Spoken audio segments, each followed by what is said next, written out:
մենք հույսեր չունենք, որ երբևիցե գոնե խմելու ջրի հարցը կլուծվի։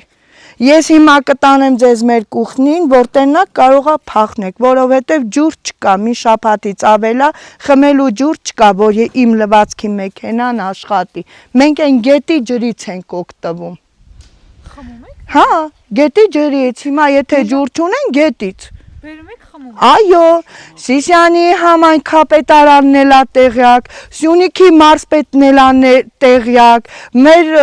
համայնքի ղեկավարն էլա տեղյակ, ջուր չկա, ով չի իմանում։ Զուգարանի կանալիզացիայի ջրերը, ոչխարները ջրի մեջով ներթում են, խմում են, կովերը, կեղտաճուր է այդ մավիրը, ասկի սրանով ջր չես լվանում, բայց մենք սաղ ձմեռ այս ջրից խմում ենք, սաղ ձմեռ, իմ 8 երեխեն արկա այս ջրից խմում է, ու մի համայնքի բնակիչ չի կարասի, այդ երեխեն այս ջրից չի խմում, ես աման չեմ լվանում, ես շորտ չեմ լվանում այս ջրով, ջրից թունավորվել էին դպրոցում, մեր դպրոցի տնօրեններ ա տեղյակ, հիվանդանոցներ ա Սիսիանի տեղյակ,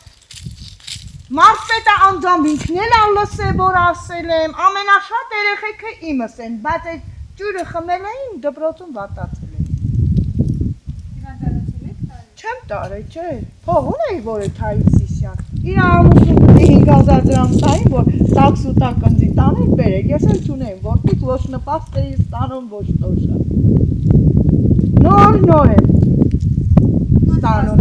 չէ, նպաստներ կտրվել է, թոշակն եմ մենակ ստանում, ամուսինս, որ չկա երեխեքը թոշակ են ստանում, ամիսի 36,000 դրամ։